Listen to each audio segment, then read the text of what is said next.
opportunity has arisen to get some better tools, but in order to do that, I need to upgrade this tool station. Fortunately, thanks to all of the iron I've been mining and processing, I have the ability to upgrade it to a tool forge, which will allow me to make more advanced tools, such as the hammer, the lumber axe, and the excavator. But of course, those require new parts and new stencils that I'll have to get. So let's go through those. I need the hammer head, I need the excavator head, I need the broad axe head, I need the large plate, I need the tough rod, and I need the tough binding. And I believe that will do it for me. So, I'm going to go ahead and start the process of making stone versions of these items. And the purpose of the stone variants of these items is so that I can make casts out of them.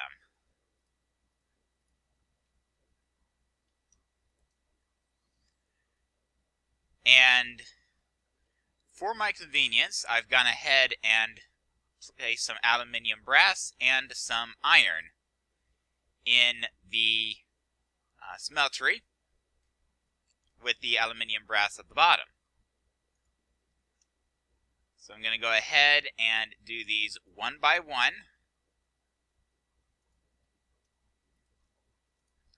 Next up, the excavator head. There we go. Then the plate, the hammer head, and the tough binding. Alright. And let me go ahead and just start the process of turning the rest of the aluminum brass into ingots. Hopefully this won't be too long.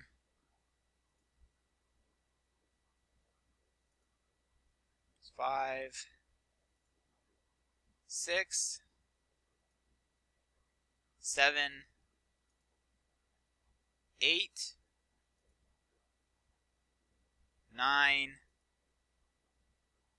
10. Is that all the aluminum brass? Yes, it is. Okay, good. Alright, so let me go ahead and put the ingot cast up.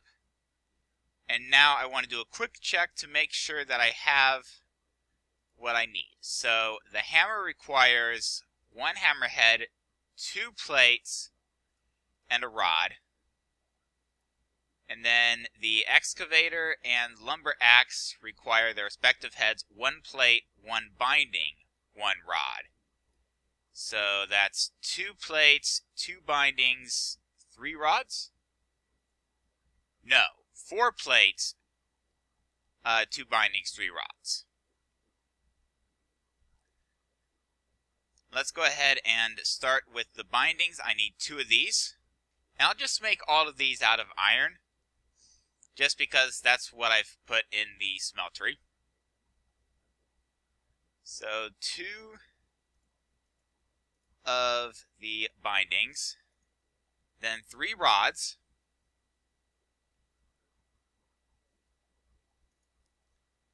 that's the first, here is the second, and here is the third. There we go. Plates, 4 of these. Let me go ahead and grab the rods and the bindings. The plates, I suspect, will take a little bit while because they're 8 ingots each.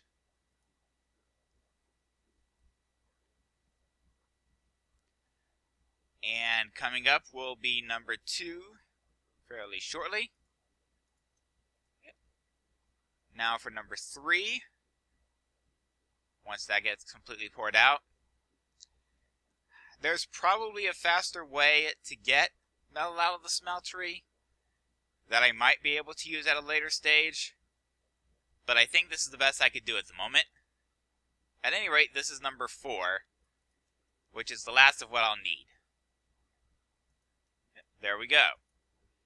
Alright, how about a hammerhead? And this will take about as long as one plate, because it's about the same amount of iron. Excavator head.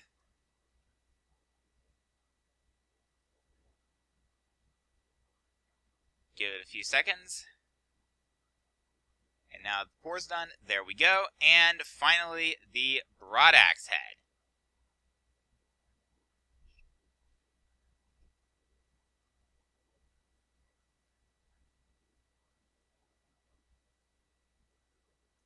Perfect. And that should be everything I need if I've done my calculations correctly. But let's verify that real quickly. Let's start off with the hammer. Alright, there's the hammer. Broadaxe is next. The lumber axe, rather. And the excavator. Perfect. That's exactly what I need. Now, none of these start off with any modifiers, but they do start off with a decent amount of durability. And I think it would not be imprudent for me to show you just what these tools do. I'm going to use the excavator real quickly over here. And as you can see, that's a 3x3 area that the excavator digs out. Next up is going to be iron hammer, which I will show off in the mine. Yes, I've adjusted my crossbreeding setup, but I'll get to that later. For right now, my focus is on these tools, such as they are. Alright. And with the hammer, that too gets a 3x3 area. And finally, the lumber axe, which has, I believe, a special effect on trees, but I'll actually demonstrate its use on this old wall here. There we go. Yeah. And it cuts down wooden products in a 3x3x3 area. It can also cut down trees with a single use, which is going to be quite desirable, given that I have built up a not insubstantial tree farm just north of Industriville.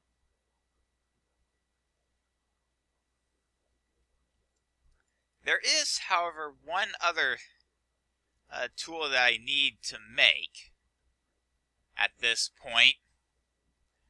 I have been killing sheep to get wool, but it hasn't really felt right to use that wool for anything other than beds. But now I can make a tool that will allow me to get wool without having to kill the sheep, namely these shears. And they will allow me to use wool for other things that aren't beds. I'm also going to go ahead and craft myself a full set of iron armor and replace my leather armor with the iron armor. Let me see if there's some way to make an armor stand. There is! And luckily for me, it's stone slabs that it uses, so, and a couple pieces of iron. So I'm at exactly the stage where I can legally make the armor stand. So let's go ahead and make one, and I'm going to go ahead and set it up inside my house here. There we go. Just put the old armor there.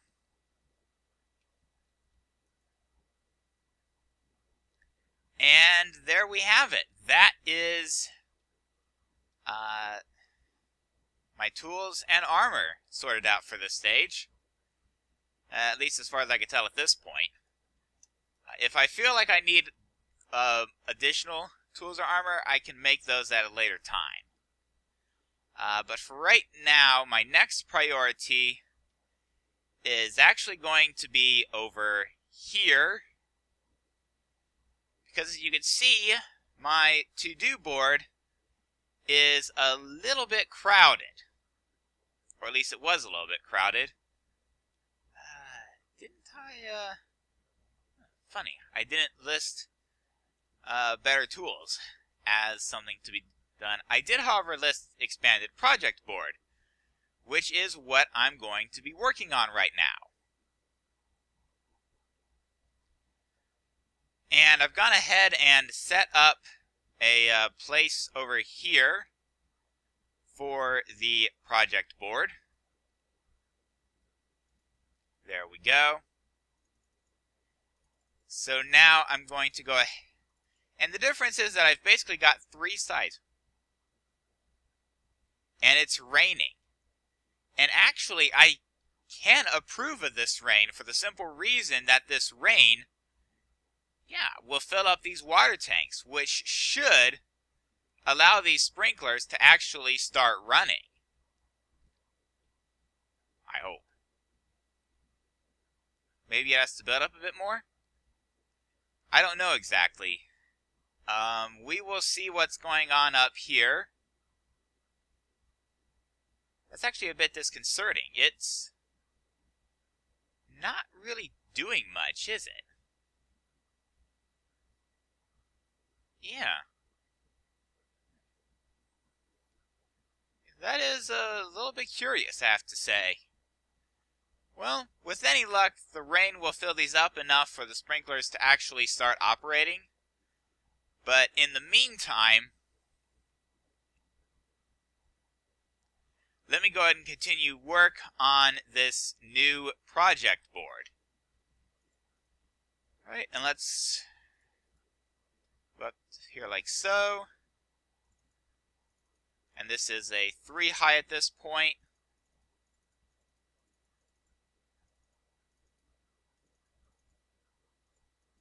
And in case you're wondering why I've got this like so, it's so that I don't have to worry about a sign here preventing me from placing a sign here. There we go. 4, 5. And let's just go 4 high on the buildable space. But of course, that means the support structure is going to be 5 high.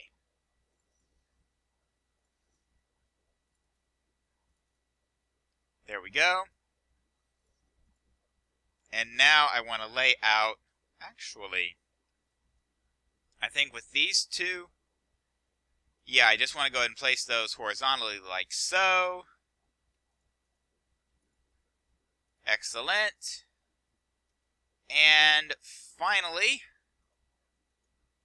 this up here just to sort it out, except that now that I look at it,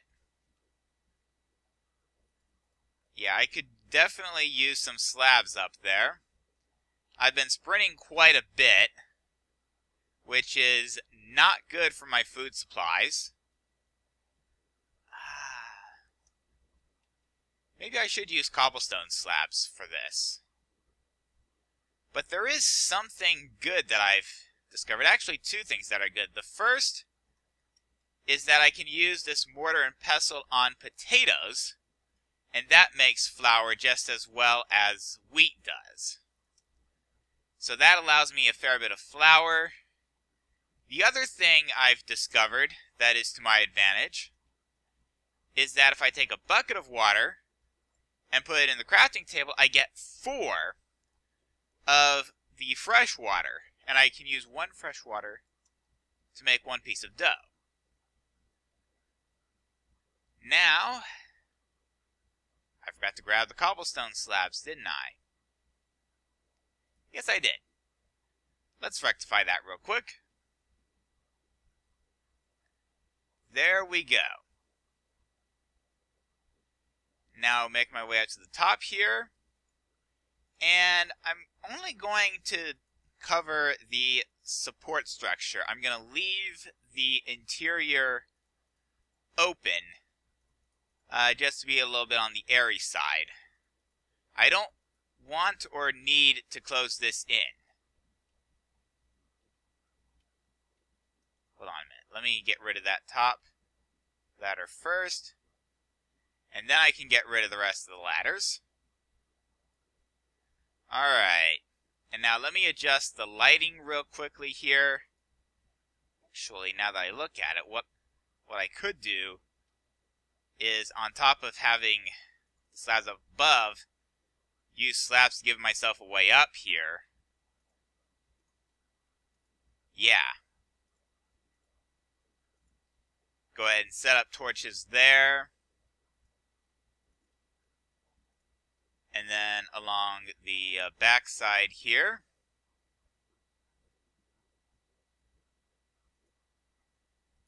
One there. And then there, there, and there. And that should allow me to remove that torch. So, with that, let me actually put signs here.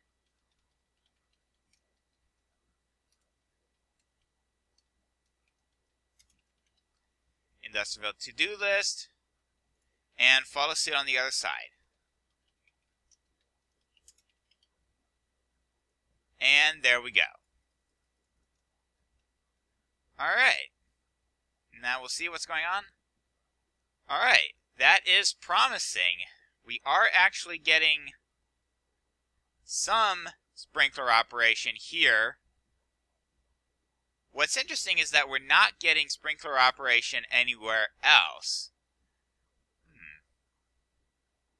That is very interesting that we're only getting it at the bottom. It may be an artifact of how I set up the channels, and of the fact that I'm just not getting enough water to fill up the entire system.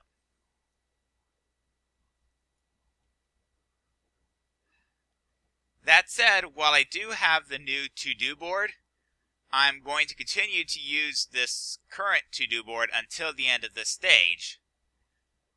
But let me add a sign here and an additional project. Dismantle old project board. And I'll have to remember to make that the last thing I do in this stage. Now, what other sort of things do I have to do? Ah, right, the culinary toolkit. I would definitely not be remiss in making a full culinary toolkit.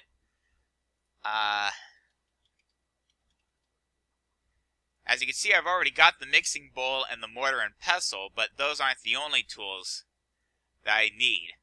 And there are a couple of tools that are off limits to me at this point, but most of the food preparation tools I do know how to make. Or at least I should know how to make. So let's start with the cutting board. And actually a lot of these will require sticks and wooden planks. So I should probably go ahead and get some sticks out of here. 2 logs worth. 2 logs worth.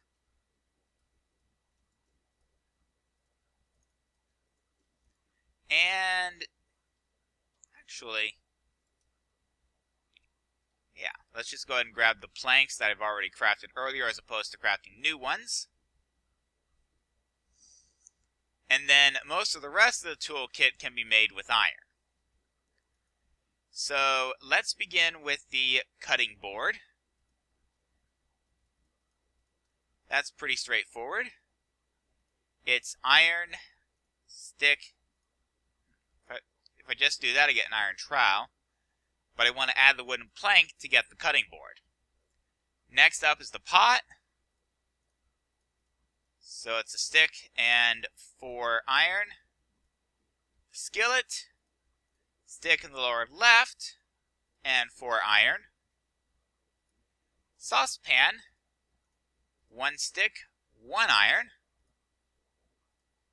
bakeware is actually 8 bricks. Thankfully, I have some clay.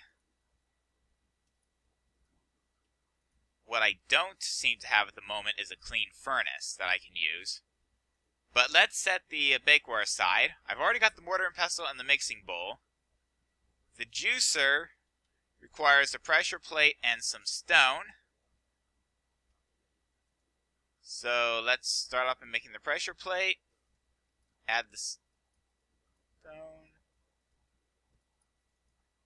Ah, okay. That's for the juicer. Now let's see what else there is as far as tools go.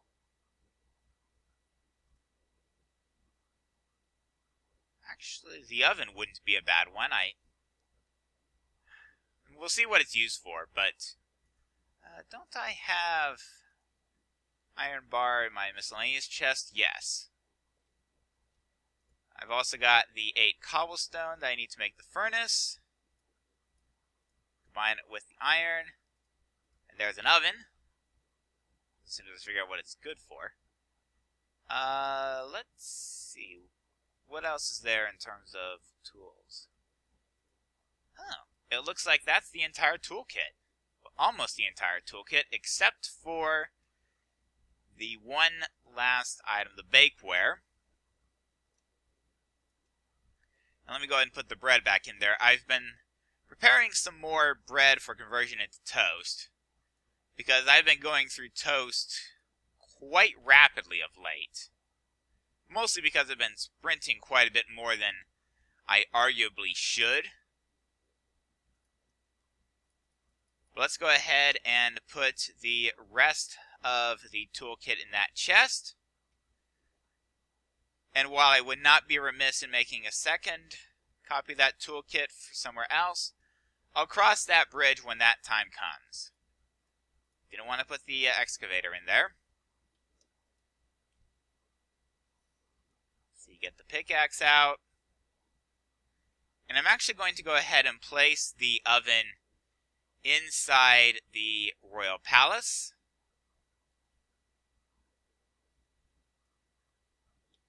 Yeah, let's get the oven. Well, I'm sure it does something. I'm not at all sure what it does. I may have to do a little bit of experimentation to figure that out.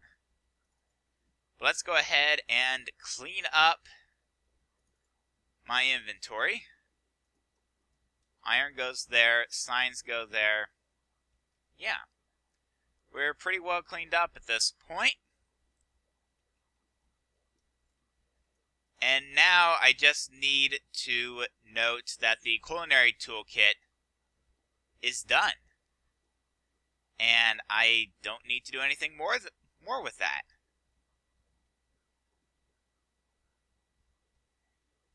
With a complete culinary toolkit, I now have better options for food. Or at least I will once I get a better grip on my farming situation.